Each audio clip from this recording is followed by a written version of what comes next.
Recognize the gentleman from Texas, Mr. Luttrell, for his 5 minutes. Thank you, Mr. Chairman. Mr. Strong, make sure I close out with you on that permit conversation, okay? Mr. Body, shoring up and securing our cables at the classification level we have in this room currently, which is not one, so our conversation is going to be kind of delicate here, okay? I have not read your publication yet, but I'm looking forward to doing that. But can you explain to me what you mean by that? My colleague sitting to my right and I have a fair bit of experience with undersea cables from our previous career, so I'm very interested in what you're about to tell me, I think. Sorry, I missed the question. You said shore up and secure. I want to know what you mean by that. When it comes to undersea cables and capabilities, because I can appreciate depth of water, I can appreciate depth of the cable underneath the water, but inevitably it always gets shallow and it's touchable. Yes. Now, we talk about cable security when we talk about breaking or cutting. That's the easy part. There's a lot of other things that exist that are far worse than that. So my question is, how do we prevent that from happening? And that question is in terms of cable tapping, or it's in terms of, yeah. We can go into that a little bit, I think, but at a higher level. So, I mean, as I would look at the risk profile to cables, I think cuts is the biggest concern in terms of frequency of what occurs. Well, I think the long-term damage is a lot worse if it's tapped, but that's my personal opinion. Sure. So, I mean, happy to walk through that because, like you, I would look at that as something our adversaries would very much like to do. There are challenges to it.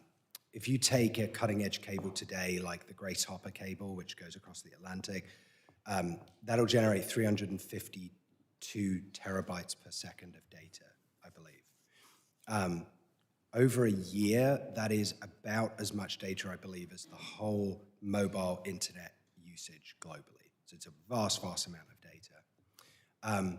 You would need to tap that cable without creating a detected anomaly, right? Because people are monitoring in theory at either end. But let's say they can do that. You've then got to siphon that data off. So you've basically got to lay your own subsea cable to siphon that amount of data off. And you've then got to store it somewhere in data centers that we did a bit of back of the napkin kind of estimations would probably be, those data centers would take up several times the size of a Central Park or something like that. And it could be as much as, say, a third the size of Manhattan. So huge infrastructure, possibly billions of dollars. That's on the new cabling system. Correct, on a new cable. The older cabling system is still in use. Would have less bandwidth going through Correct, it, but also then less valuable to tap because you're getting access to less information. You then have to decrypt that information, which, most of the information traveling is encrypted. I guess where I'm going with this is it would take a vast amount of resources to come away with anything useful, and I suspect our adversaries would have other ways of getting to more,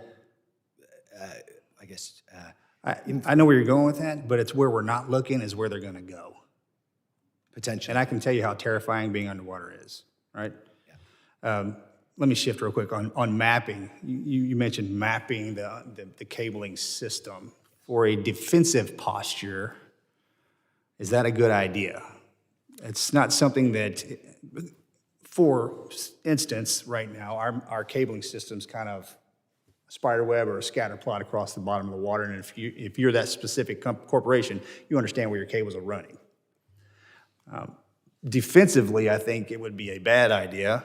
I can be talked out of this, but if we were to populate what that infrastructure looked like underground, and Mr. Fraser, you mentioned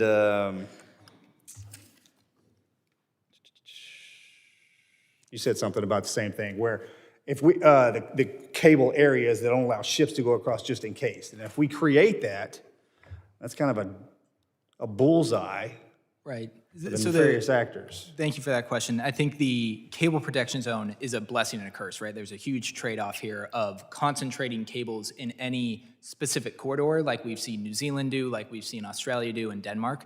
The benefit of that is it tremendously eases the enforcement burden, right? Instead of having cables laid across the entire West Coast, if you concentrate them in a narrower environment in terms of the actual enforcement and monitoring, that's made tremendously easier. But of course, that does raise... Yeah, I think there's a good and a bad in there. Right, there's a good and a bad. I think it's important to note, though, that the vast majority of breaks are from anchors, Shallow fishing water, nets, shallow ones. right? Yep, I got Those it. are the issues, and so that's where the real benefit of the Okay, zones Mr. Strong, I got to come back to you. I apologize. Thank you, Mr. Chairman.